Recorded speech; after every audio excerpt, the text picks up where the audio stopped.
quite a response to our travel plan that we recently put up on Instagram. So we thought, based on a lot of questions we've had, that we'd give you a little more detail about how we did all this. Right. So some of the videos that we've watched over time, there's lots of conversations that folks have about what they do in their RV full-time life. And so we thought we'd share some of that because we haven't done any of that yet. Mostly because Keith will not look at the camera. He only looks at me to have a conversation. And look, I'm asking you, audience, do you blame me? Who would you rather look at? Anyway, so we have planned out the next 8 months of our life.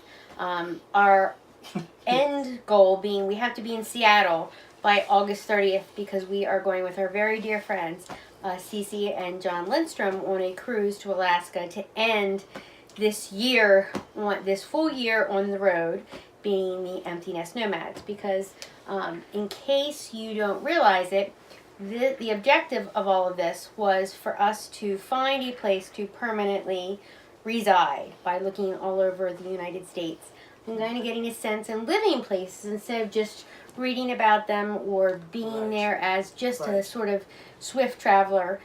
We are currently in San Antonio, and that's given us some time. Right, and so that's the end goal. The end goal is to find somewhere to put down some roots. Right.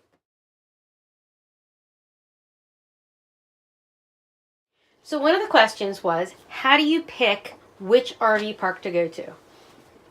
Yeah, so let me talk about what we use in terms of apps and everything else. So actually one of the most useful things we use is RV Parky. RV Parky. It's an app on Apple, I don't know about Android, but it's actually really cool because it will first of all give you the RV sites, it'll tell you how many stars, it will have reviews, it will have what facilities they have. You know, we have a 43-foot RV. So we look for big rig, we look for 50 amp, we look for pull-throughs ideally, because this thing's a pain in the ass to back in. You may be different, but so that's important. And then of course the phone number and everything else, but the reviews are usually really helpful. So we tend to try to go to 4 stars or more. We rarely go to 3 stars. And we look at reviews. We also go on Google and stuff because sometimes they have reviews too, and you know, and of course word of mouth we'll get recommendations. But RV Parky is good. So the map that I created for Instagram, which you may or may not have seen, or we'll put it up here for you to see, was created in RV Parky. You can actually create a trip there. And it's actually really cool because it actually calculates the number of miles between each step. It plots out this picture for you, which gives you a visual of where you're going. And of course, we all know something will go wrong, but it's actually a really good planning tool. In picking the destination, we generally like to choose some place that people have been. We like to go where there's national parks, and we try and make sure that it's someplace that has the potential, perhaps, to be someplace that we might want to retire, or at least retire to for part of the year. Right. Or it's close to a place that we'd like to retire and we'd like to visit. Right. And we try and have the experience of living there. So not just, we actually try often to avoid the pitfalls of being a tourist and get a sense of the local community, you know, talking to people and hanging out. Bars are actually some of the most informational places we found.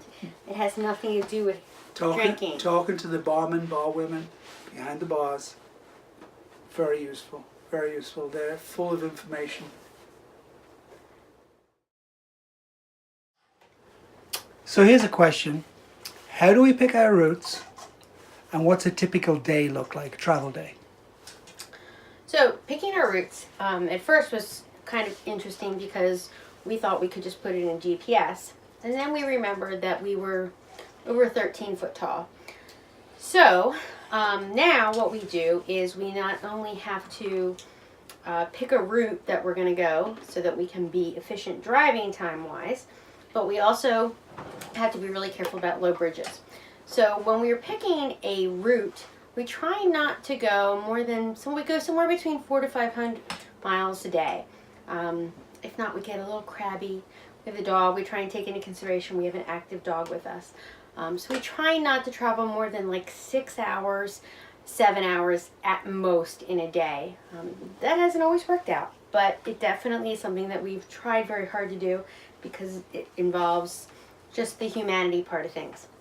One of the cool things that we've discovered is this Harvest Host program, which we're using a lot in our new travel plan for the next 8 months, because in between places that we're going, we'll be stopping and making sure that we're not going over our limit. So it's really awesome to boondock in a winery or a vineyard, or in the case of Kentucky, we're going to be stopping into a distillery. And if you know me at all, you know that I'm a little bit of a bourbon gal, so I'm pretty excited about that.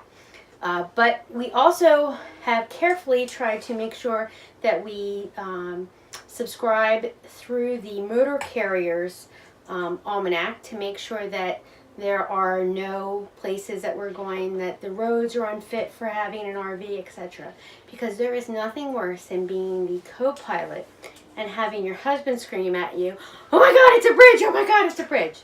So we're trying very hard to be good planners and very thorough in making sure that wherever we get to is adequate in the roadways, just like we're kind of an 18-wheeler in a way.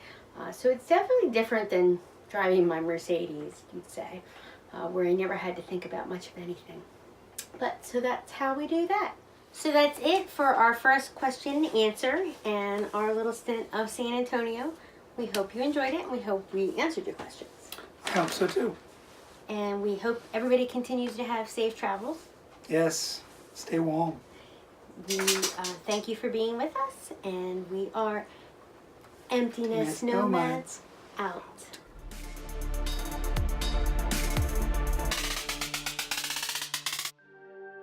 Oh, so that's it. Hope you liked it. Good. Off you go. Biatch. It's not anymore.